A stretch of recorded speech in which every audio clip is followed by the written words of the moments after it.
Now they're in their land. Now there's a fight over the land right now on the news. Tomorrow morning in the news, we're going to hear about this debate over this little tiny landmass that's no bigger than New Jersey, the smallest state in our union. You could put three Israels in the Israels in the state of Ohio. It's so stinking small. Why is this massive landmass that makes up 2 United States, the Islamic nations of the world, why do they want this little tiny speck of ground? God says, I'll tell you why. Because I'm going to make Jerusalem a cup of trembling to all the world in the last days. So, here's what ends up happening, folks. More than 2,500 years ago, the Lord gave this Jewish prophet, who, by the way, prophesied this while he was in Iraq, a vision.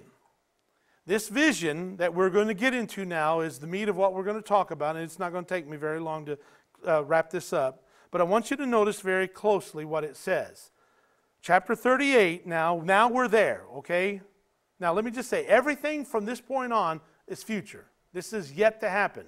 Everything from what we talked about, it's all history. It's all documented history. God is true. God did exactly what he said he would do. Now we're in pause. We're waiting for the next chapter. We're getting ready to turn the page to chapter 38. But guess what? As this is getting ready to unfold, we're seeing it literally come to pass in front of our eyes on the news right now. There has never been a time. This could not have happened a handful of years ago. It's happening right now. So here's what it says in chapter 38 and verse 16. It tells us that this will take place in the, quote, latter days. Now, verse 2 tells us that there would be a war against Israel led by someone known as Gog. That is literally a title. It's like calling somebody a pharaoh or a czar. It's a title. Gog is going to lead an attack against Israel. We know this from this chapter. Gog is described as an evil military political leader, one who has built an alliance of nations to come together against Israel. Ezekiel 38 verse 10 says that he has a, quote, evil thought. This evil thought has come to him to attack this little tiny ground. This massive Russia, which is 2 sizes of the United States. What happens though, this attack will involve several nations who will line with Gog, who rules, according to Ezekiel 38, who rules Magog. Now, you're just going to have to take me for telling you the truth. You can do all the homework and you'll find out this is absolutely true. This is the area that we call today Russia. It wasn't called Russia 2,600 years ago. It was called Magog. It's no coincidence, though, that the most of the southern states of the former Soviet Union are now both military powerhouses and they're Muslims, as well as bold enemies of the nation of Israel. Now, listen to this. Furthermore, Ezekiel 38:15 says that Gog would come from the place out of the north part. Ezekiel 39:2 says that Gog will come from the north parts and come against the mountains of Israel. Okay? Well, now listen to this. This is so simple to be able to designate, because all you got to do is get a map out, put your finger on Jerusalem, go straight north on the globe, and your finger will sit on Russia, on Moscow.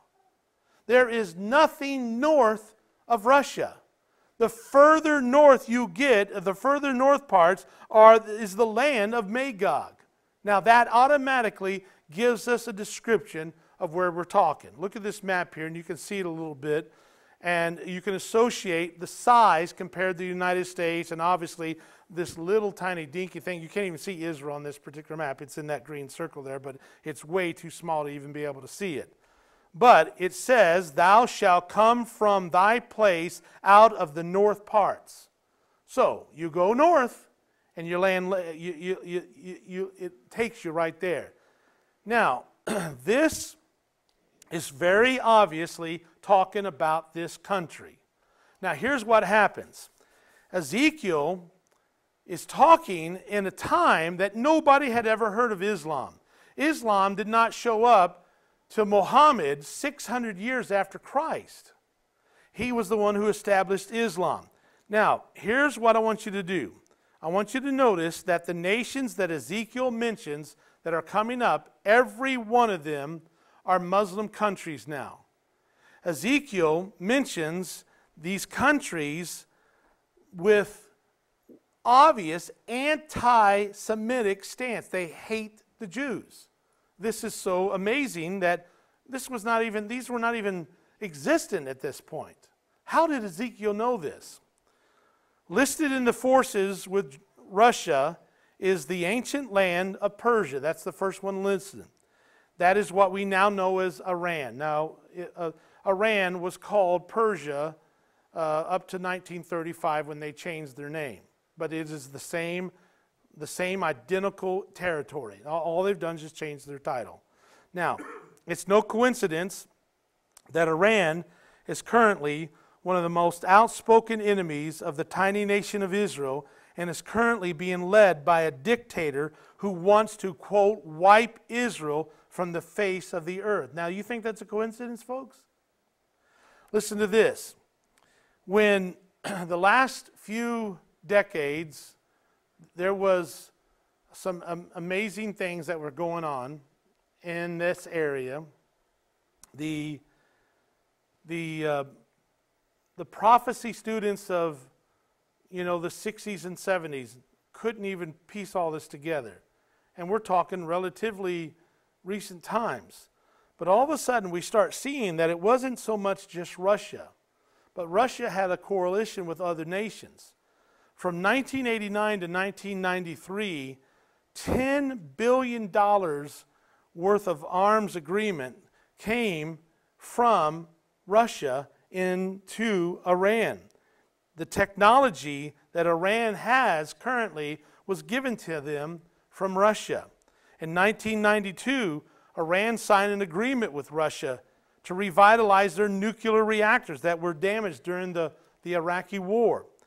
There was an agreement with Russia to supply Iran with 2 440 megawatt reactors. And I think everyone knows where that's going. November 2005, Russia and Iran signed another arms deal worth $1 billion. Russia is currently helping Iran rebuild a nuclear power plant. Russia has been the main source of Iranian weapons purchasing and development. Russia recently agreed to sell 30 Tor M1 surface-to-air missiles and other defense systems to Iran. We read earlier from this spiritual leader of Iran, but listen what he says here. This is the same guy who just announced yesterday where they're going, but listen what he says here. It is the mission of the Islamic Republic of Iran to erase Israel from the map of the region. Let me just ask you a question, folks. Do you think that's a coincidence that the Bible said 2,600 years ago that this area known as Persia, now called the Islamic Republic of Iran, is now joined forces with Russia? Next is Meshach, which is modern Turkey. Is another nation that would align itself with Russia according to this Ezekiel 38 scenario. What's interesting is back in 2002, for 10 years now, Turkey elected the pro-Islamic party, and they just re-elected for a third term just last year. Now that's interesting because, once again, Islam hates the Jews, want to wipe them off the face of the earth.